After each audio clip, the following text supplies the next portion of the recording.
자, 이 시간에는 앞 시간에 이어서 계속해서 전표 입력을 해보도록 하겠는데요. 여러 가지 증빙을 보면서 계속해서 전표 입력, 분계 연습과 함께 전표 입력을 해보도록 하겠습니다.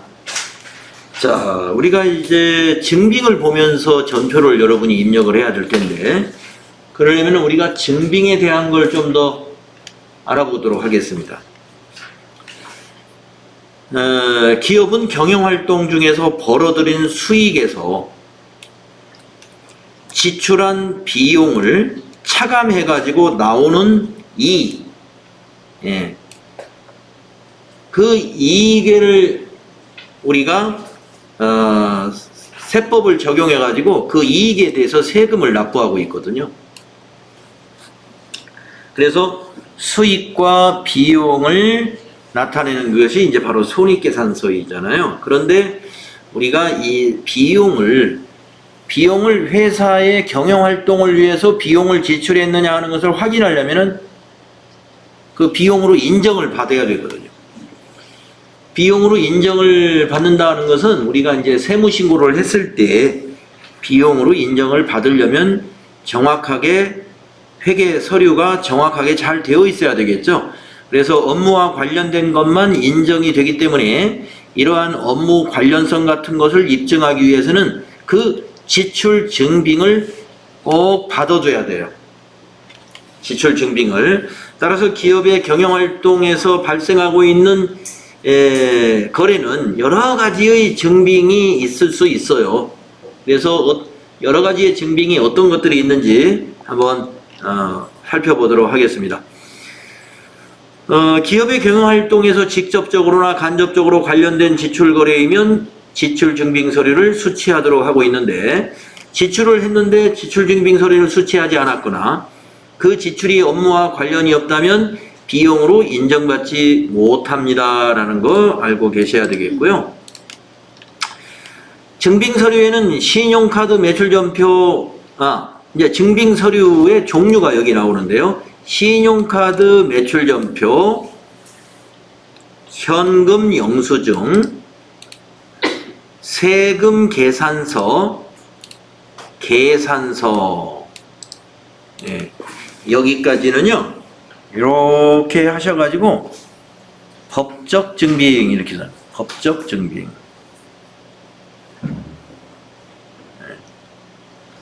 그래서 여러분 법적 증빙 단답형으로 쓰게끔 문제 제가 냈어요.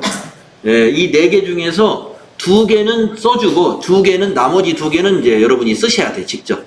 그러니까 법적 증빙 4개는 외워두셔야 돼.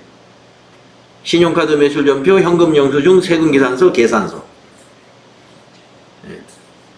그리고 영수증이라든가 기타 다른 증빙도 있을 수 있습니다. 여기 맨 끝에 있는 이 영수증은 우리가 그 세금 계산서와 영수증 할 때 맨 끝에 배웠던 간이 영수증을 말하는 거예요. 문방구에서 이렇게 인쇄물로 해서 파는 거. 그래서 그 영수증만 있는 것이 아니라 등이라는 것은 다른 것도 증빙이 될 수 있어요. 그래서 그런 것 등을 한번 쭉 살펴보겠는데, 법적 증빙은 암기해 주시길 바랍니다. 자, 그래서 수행 내용을 보시게 되면은 먼저 1번 돌잔치 초대장, 이것이 증빙이 되는 경우는 어떤 경우냐? 2월 11일 날 이거 설명을 한번 볼게요. 2월 11일 날 상품 매출 거래처인 멋쟁이의 영업부장 자녀 돌잔치, 거기에 초대장을 받았어요. 몰랐으면 모르는데 초대장을 보냈으니 거래관계에 있는 회사의 영업부장이니까 모르는 채 하면은 앞으로 좀 애로사항이 있잖아요. 그러니까 어떻게 해야 됩니까? 가서 갔다 와야 되겠죠? 그래서 현금 10만 원을 가서 축하금으로 줬다 하는 겁니다. 그러면 이때 증빙은 이거밖에 없지 않느냐 하는 거죠. 이것도 증빙이 될 수 있다 이겁니다. 그러니까 이런 종류의 것이 뭐가 있어요? 결혼 청첩장 같은 거. 근데 요즘은 결혼 청첩장을 이렇게 인쇄해서 안 쓰더라고요. 예, 아니 인쇄해서 안 쓰고 전자로 전자 형식으로 보내니까 캡처해서 놔둬야죠. 그걸 캡처해가지고 그래서 어떤 식으로든지 이것이 업무하고 관련이 있다.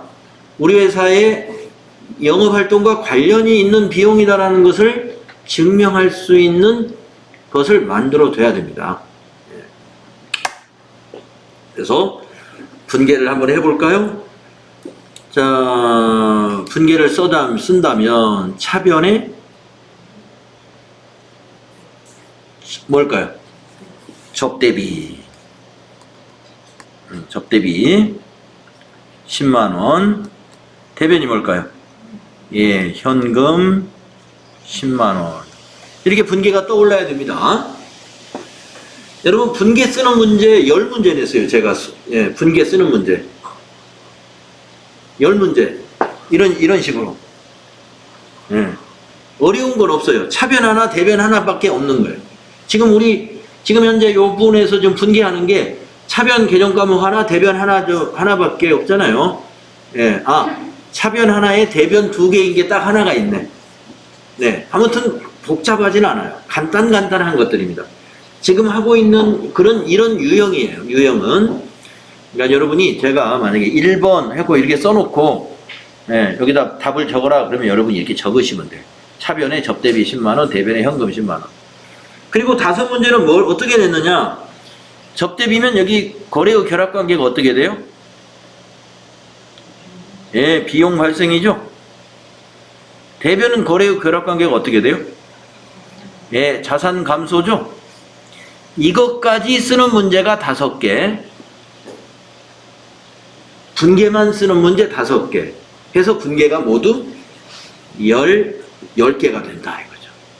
종이에 써야 되는 거. 네, 전표관리 문제에 종이에 써야 되는 거 10문제 그거 냈어요. 그러니까 요 분계, 지금 우리가 이 정도 하는 분계는 척척 할 수 있어야 돼요. 네. 자, 그래서 이거는 접대비다. 그러니까 전표를 입력하겠습니다. 전표 입력하는 거 3개인가 4개 내는데요. 전표 입력은 손으로 쓰질 않고 입력한 다음에 인쇄해서 내는 걸로 냈습니다. 네. 손으로 쓰는 건 따로 내고 전표를 입력해 가지고 인쇄해서 내도록 했어요. 자, 전표를 한번 입력해 볼까요? 이 건을. 자, 대변의 현금이니까 우리 출금 전표로 한번 작성해 봅시다. 자, 지금부터는 이제 2월 11일을 날짜를 일일이 넣어가면서 하겠습니다. 아까는 1월 달 거를 모두 한꺼번에 입력을 했는데 이번에는 2월 11일 위에다 날짜까지 다 넣어보세요. 여러분 시험에 대비해서 아예 이렇게 연습하는 게 좋겠어요. 자, 2월 11일. 자, 구분은 출금 1번. 개정 과목은 접대비 813번 써야 돼요. 813번. 거래처는, 이거는 거래처라고 하기는,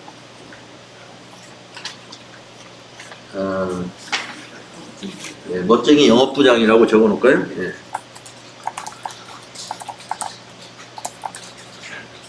참고사항으로 거래처 넣는 거예요.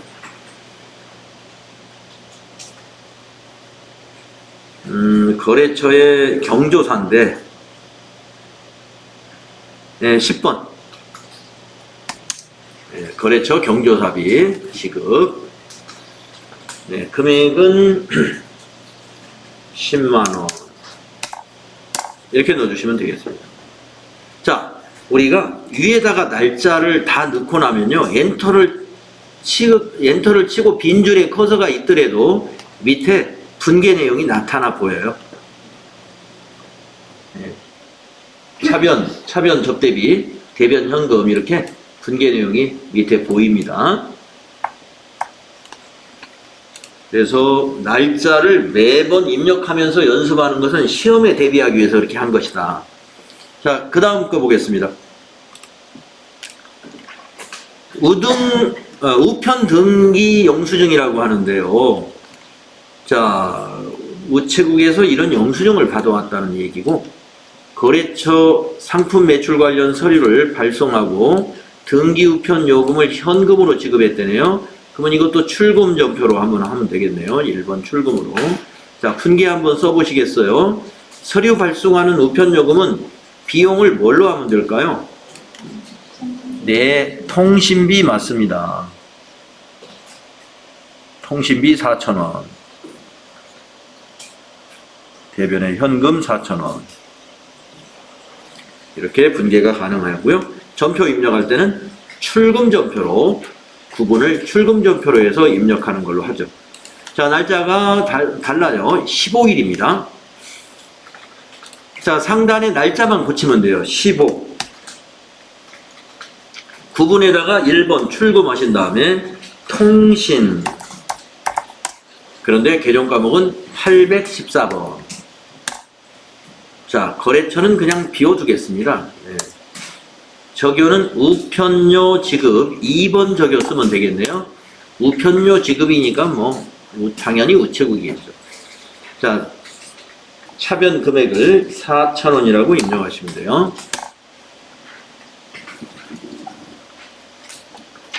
자, 이번에 다음 세 번째의 증빙은 취득세 영수증입니다. 예, 3번에 토지에 취득세를 납부했다는 것인데요. 여러분이 이 취득세는요, 꼭 기억해야 될 게 자산으로 처리한다는 것을 꼭 기억해 주셔야 돼요. 취득세를 비용 처리하면 안 됩니다. 자, 왜 그러냐면 우리가 취득세라는 건 뭔가를 자산을 취득했기 때문에 취득세 내는 거죠. 그러니까 취득세는 자산의 취득 비용에 해당이 되는 거예요. 그래서 취득 원가에 포함시켜야 돼. 취득 원가에 포함시킨다는 것은 개정 과목을 자산으로 해라 이 말이에요. 세금과 공과금은 비용입니다. 세금과 공과금은 비용, 판매관리비잖아요. 그러니까 이거는 절대로 세금과 공과금으로 해서는 안 됩니다. 자, 그래서 무엇을 취득했는지 내용을 보셔야 돼요. 그리고 이거 입력할 때 취득세 요것만 딱 집어서 입력하면 안 돼요. 자산의 취득원가라는 것은, 자, 취득세도 있지만 농어촌 특별세라는 것도 붙었고 지방교육세도 붙었어요. 그러면 농어촌 특별세, 지방교육세도 모두가 다 자산의 취득 원가에 포함돼야 될 비용들이에요. 취득세 요것만 자산 처리하고, 그러면 농어촌 특별세하고 지방교육세는 선생님 요거 세금과 공가로 해야 될까요? 이렇게 문의하시는 분이, 질문하시는 분이 있더라고요. 이거 역시 왜 농어촌 특별세를 냈느냐, 왜 지방교육세를 냈느냐를 생각하셔야 돼. 그러니까 밑에 보니까요, 매장을 신축하려고 토지를 구입하면서 이 세금을 낸 거예요. 그러니까 취득세뿐만이 아니라 이거 다 합계 245만 원을 다 뭘로 처리하면 돼요? 토지로 처리하면 돼요. 토지. 아시겠죠? 취득 관련 비용, 취득세 포함해서 뭐 농어촌 특별세라든가 지방교육세 이런 모든 세금, 토지 취득과 관련된 세금은 전부 다 토지로 자산 처리한다. 건물도 마찬가지. 차량 운반구도 마찬가지입니다. 자, 근데 뭘로 납부했냐면 국민은행 현금으로 납부했군요. 현금. 그럼 출금전표로 쓰면 되겠네요. 자, 밑에 분계를 쓸 때는 어떻게 쓰시느냐? 차변에 뭐라고요? 예, 토지 245만 원. 대변은 현금. 예, 똑같이 245만 원. 이렇게 분계하시면 되고요. 전표 입력을 할 때는 출금으로 입력하시면 간단합니다. 자, 출금으로 입력하면 간단한데 여기 문제에서 출금 전표로 입력하라. 뭐 딱 지시한 게 없어요. 그러면 차변 대변으로 입력해도 됩니다. 자, 우리 대체전표로 입력해 볼까요? 자, 날짜는 여기 보니까 수납인에 있는 날짜를 이용해야 돼요. 2월 20일. 자, 위에다 20일 날짜 입력하시고 차변 3번. 네, 부분에다 3번. 토지, 자산 증가. 토지의 거래처는 의미가 없을 것 같아요. 적요에다가는 토지 구입 시 취득세 뭐 이런 거 있나요?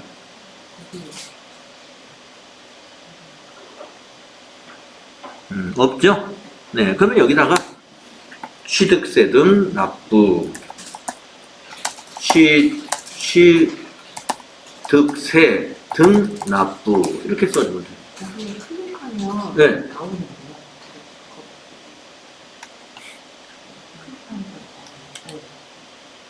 거예요. 취득세 등 납부?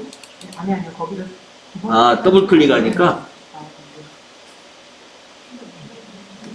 저는 나오는 출금 접수를 하면 나와요? 예, 제가 아까, 우리가 차변 대변으로 했을 때의 적요와 출금, 입금으로 했을 때 적요가 밑에 보이는 게 달라요. 그래서 우리가 계정 과목 적요 등록할 때 현금 적요 왼쪽에 있고 대체 적요 오른쪽에 있었죠? 대체전표, 나는 지금 대체전표를 입력하기 때문에 현금 적요는 안 보이는 겁니다. 네. 그래서 지금 여러분은 현금 적요, 아마 출금 적표를 하신 분은 그게 있나 봐요. 취득세 납부가. 네. 근데 이제 있으면 그거 쓰시고. 저는 지금 대체전표로 하려고 하니까 안 보여요. 그럼 그냥 취득세 등 납부. 내가 그냥 직접 타자하는 걸로 하겠습니다. 자, 금액은 2450 플러스. 엔터 치고 대변 4번에 현금. 네. 거래처 없죠? 필요 없고 적요는 엔터로 복사하고 가면 돼요. 그래서 2450 플러스 이렇게 출금으로 하지 않고 차변 토지, 대변 현금 이렇게 입력해도 상관없습니다. 예, 장부에 반영되는 건 똑같아요. 근데 만약에 시험에서 출금으로 작성해라, 입금전표로 작성해라 이렇게 했다면 그걸 따라주는 게 좋겠습니다만 회계상에는 아무 차이가 없는 것이다. 네, 작성사 하셨나요? 네. 자, 취득세 좀 잘 기억해 주셔야 돼요. 취득세는 자산이다. 그 다음에 네 번째 거를 해보겠는데요. 네 번째 거는 출장 품위서를 증빙으로 제시했어요. 영업부의 오상식 부장이 이렇게 출장을 가는데 여비 계산액을 따져보니까 50만 원입니다 해가지고 품위를 해서 결제를 받은 모양입니다. 그래서 밑에 자료 설명을 봤더니 영업부 오상식의 출장 여비 계산액을 현금으로 지급하였다. 그러면 분계를 해라 이거죠. 네, 여러분 이와 같이 아직 얼마가 교통비나 식대가 얼마를 쓰여질 때 아직 확정되지 않은 상태에서 우리가 지급을 하면 아직 비용 처리를 하지 않고 이거를 임시 계정인 자산으로 잡는 계정과목이 있어요. 그게 뭐냐면 가지급금입니다. 가지급금이라 그래요. 그리고 가지급금은 사원별로 관리를 해야 되기 때문에 거래처로 등록해가지고 오상식 거래처 코드로 꼭 넣어야 돼요. 그래서 차변의 가지급금 50만원, 대변에는 현금 지급했으니까 대변에 현금 50만원 이렇게 분계가 가능해야 됩니다. 차변의 가지급금 오상식 50만원, 대변에 현금 50만원 이렇게 분계가 가능해요. 우리 가지급금 배울 때 우리 이거 배웠었죠? 자, 그러면 이대로 전표 입력해 보겠습니다. 자, 이거는 출금 전표로 한번 해볼까요? 대변에 현금이니까. 자, 2월 23일이네요, 날짜가. 자, 위에다 날짜 2월 23일로 고치시고 1번 출금 개정 과목은 가지, 거래처는 오상. 네, 이렇게 코드로 오상식이 들어와야 되고요.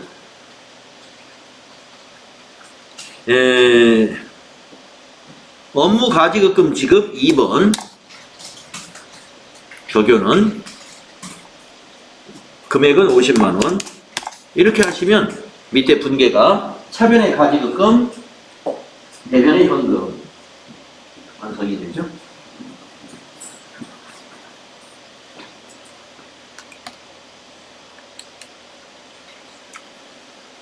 자, 출장 떠날 때 여비 계산액을 지급하면은 차변의 가지급금이고요. 거래처를 꼭 사원 이름으로 입력해 주시고 가야 됩니다. 그리고 대변은 현금 지급했으면 현금, 보통예금을 해서 계좌에 이체했으면 보통예금이 되겠습니다. 그 다음에 5번째 증빙을 봤더니요, 급여 지급대장. 자, 사원들에게 급여를 지급했을 때 사원하고 회사 간에 뭐 주고받는 증빙, 영수증 같은 거 없죠? 그러니까 통장에서 계좌 이체한 내역하고 회사가 컴퓨터 프로그램에 있든지 아니면 인쇄해 놓은 급여 대장이 있으면 돼요. 예. 그래서 급여 대장의 요 차인 지급액 이 금액이 통장에 지급한 날 여기 찾으신 금액하고 딱 맞으면 아, 급여 지급했구나. 확실한 거죠. 예. 그런데 회계 처리는 요 지급한 것만 회계 처리하면 안 돼요. 회계 처리는 지급한 것은 보통예금을 회계 처리하는 거고, 급여는 비용 발생은 이걸로 700으로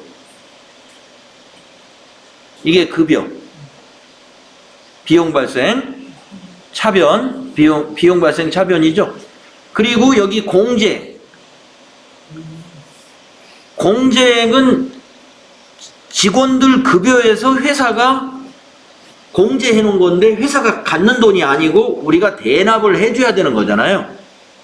그래서 부채, 대변에 이게 뭐예요? 예, 우리 배웠죠? 예수금. 원천징수 해놓은 걸 예수금이라고 그래요. 그러면 다 개정 과목이 도출이 됐죠. 차변의 급여가 700이고 대변의 예수금이 공제금액 31만 4천원이고 대변의 보통예금 감소하는 게 여기 차인 지급액 6686000이고 그건 차대변이 딱 맞게 돼 있어요.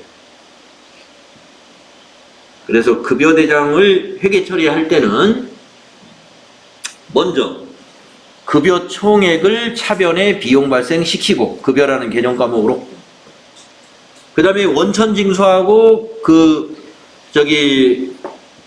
사대보험료 공제한 것들 이것은 대변의 부채 증가로 예수금으로 인식해주고 그리고 통장 이체해준 거 나머지 차인 지급한 것은 대변의 보통예금 자산 감소시켜주면 되는 겁니다. 그러니까 이 지급한 거 차인 지급액만 회계 처리하면 안 되는 거예요. 네. 자, 그러면 해볼까요? 날짜는 이날로 해야 됩니다. 25일. 밑에 네, 분계를 쓰라고 그랬는데 그렇게 쓰시면 되고 전표 입력을 바로 해볼까요? 네, 그러면 전표 입력이 어떻게 되느냐? 25일 날. 자, 위에 날짜를 25일로 고치시고요. 자, 차변부터 해볼까요? 3번 차변. 급여 801번. 801번. 급여가 뭐 여러 가지가 있나요? 어디? 503번도 있네요. 500번대, 600번대 이런 거 쓰면 안 돼요. 801번. 자, 급여의 거래처 뭐 의미 없는 거고요. 자, 저교에는 이게 2월 급여 지급 대장이니까 저교에다가 2월 급여 지급 이렇게 써주면 되겠습니다. 차변의 금액은 700만 원을 적어야 돼요. 7 플러스 플러스. 그리고 대변 두 개죠. 예수금, 대변에 예수금 254. 예수금도 거래처 의미 없고요. 적요에는 4번 적요 쓰면 되겠네요. 급여지급 시 근로소득세 등을 예수했다. 금액은 314 플러스 또 하나 대변이 있으니까 엔터 치면 대변이 복사돼요. 그대로. 보통예금 103번이고요. 이거는 거래처를 코드로 꼭 넣어야 돼요. 예금 관련 개정 과목은 코드로 넣어야 됩니다. 신한은행이죠. 여기다 코드란에다가 신한하고 엔터 쳐가지고 검색하셔야 돼요. 자동으로 입력됐어요. 적요는 급여지급이니까 타자하시죠. 여기다가 2월 급여지급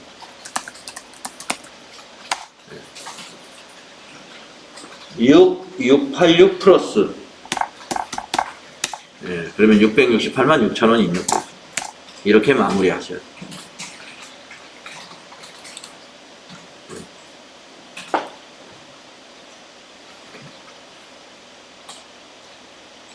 우리가 그동안 입력하면서 이 번호를 전부 신경 안 썼잖아요. 전표번호는 자동으로 만들어져요. 2월 25일 날 첫 번째 전표다 이런 의미예요. 1번이. 만약에 2월 25일 날 다른 거래를 밑에다 또 넣으면 그게 2번으로 자동으로 형성이 돼요.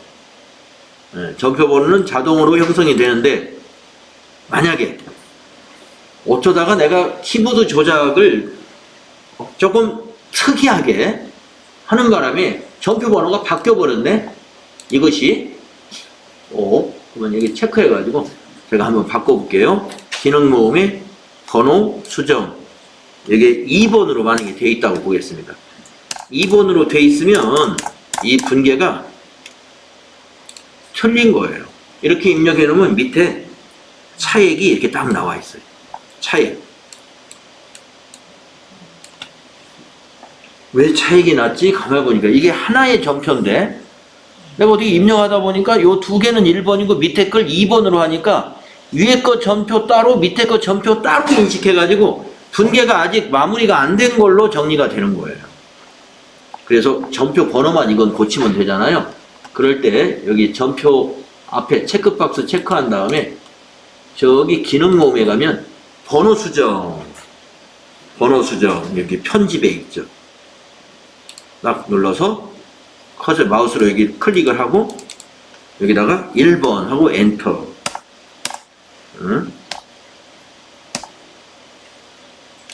이걸 번호 수정 1 엔터 오셨죠? 그리고 엔터 지나가서 보면 이제 밑에 차액 없어졌어요. 밑에 차액 없습니다. 지금까지 여러분들이 그걸 질문하신 분은 없었는데 앞으로 혹시 여러분이 이제 제대로 다 진행하면 그런 일은 발생하지 않습니다만은 어쩌다 이렇게 이 뭐가 좀 순서가 안 맞아가지고 왔다 갔다 하다 보면은 전표 번호가 안 바뀌어야 될 곳에 가서 바뀌어버릴 수가 있어요. 그럴 때는 강제로 나중에 고치면 돼요. 번호를 같은 번호로. 그래야 하나의 전표로 인식이 되는 것입니다.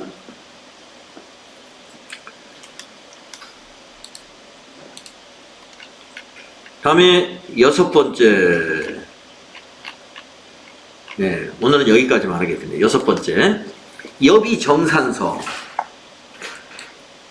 자, 며칠 전에 이제 오상식 부장이 50만 원을 가지고 출장을 갔는데 오늘 27일 날 돌아온 겁니다. 회사에 돌아오면 정산을 해서 이와같이 내부 문서로 정산서를 결제를 받았다는 거예요. 그런데 보니까 지출 내역이 숙박비로 30만 원 영수증 있었겠죠? 교통비로 25만 원 뭐 KTX나 비행기 탔으면 영수증이 있겠지만 택시나 버스 탔으면 영수증 없겠죠. 그래서 교통비는 영수증이 반드시 다 있어야 되는 건 아니에요. 그래서 증빙을 확인해서 이제 이렇게 55만 원이라는 거죠. 자, 밑에 설명을 보시면 출장을 마친 오상식 부장의 여비정산 내역을 받고 차액은 현금으로 지급했다. 그러니까 5만 원이 차익이잖아요. 그럼 밑에 분계가 어떻게 되는 것이냐 하면은 출장을 가서 쓴 숙박비하고 교통비가 모두가 다 비용 발생이에요. 여비 교통비라는 계정 과목입니다. 그래서 차변의 여비 교통비가 55만 원이 돼요. 그러면 오상식 씨 떠날 때 자산으로 잡았던 가계정, 그 가지급금은 대변에 가서 오늘 없어져야 돼요. 그래서 대변에 가지급금 가로 열고 오상식 50만 원. 그래야 가지급금 임시계정이 깔끔히 여기서 잔액 없이 제로가 되는 거죠. 정산을 해야 되니까. 그럼 5만 원은 뭘로 지급했어요? 네. 대변에 현금 5만 원. 이렇게 정리하시면 돼요. 네. 숙박비, 예, 여비교통비로 합니다. 출장을 떠났을 때 그 출장과 관련된 숙박비, 식대, 교통비, 이걸 여비교통비로 정리합니다. 그러면 이제 전표 입력을 해볼까요? 날짜 2월 27일. 네. 날짜를 위해서 27일로 고치시고. 3번이 뭐예요? 차변이죠. 여비교통비. 812번 써야 돼요. 자, 여비교통비 거래처 넣을 필요 없습니다. 적요는 1번 적요 쓰면 되겠네요. 출장 여비 가지급금 정산. 1번. 금액은 55만 원. 대변 가지급금 가지 오상 코드를 오상식으로 꼭 코드 넣어야 돼요. 그 위에 거 그냥 복사하고 가면 돼요. 출장료비 가지급금 정산 50만 원. 자, 세 번째 줄 대변 엔터 치면 대변 되죠. 네, 계정 과목 현금 거래처 안 써도 됩니다만 엔터 치면 그냥 오상식 복사되는 것도 상관없어요. 네, 적여도 그냥 엔터 쳐서 출장료비 가지급금 정산 그대로 오는 것도 나쁘지 않죠? 네, 대변 5만원.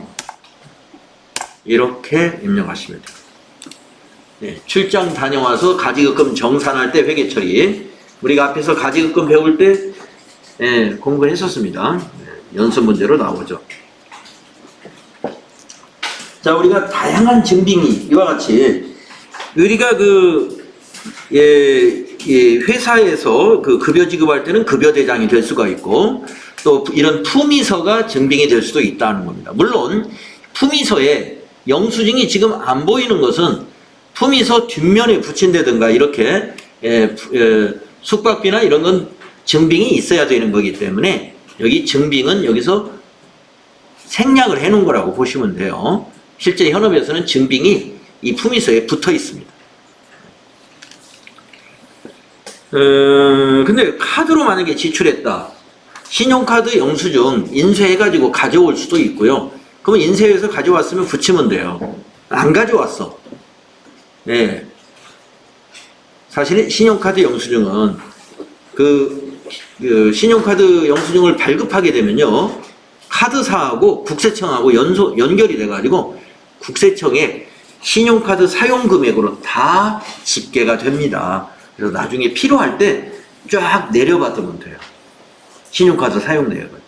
그래서 옛날처럼 꼭 이거 인쇄를 해가지고 안 와도 그 회계 담당자가 안 와. 우리 회사 그거 인쇄 굳이 안 해와도 됩니다 하면 그런 회사는 안 해와도 됩니다. 그런데 인쇄해서 그거 인쇄된 거 붙여주세요 하면 붙여야죠. 회사 내규가 그러면. 자, 그래서 여기까지 하고요. 이제 7번부터 우리 다음 시간에 이어서 같이 해보겠습니다. 네, 수고 많이 했습니다.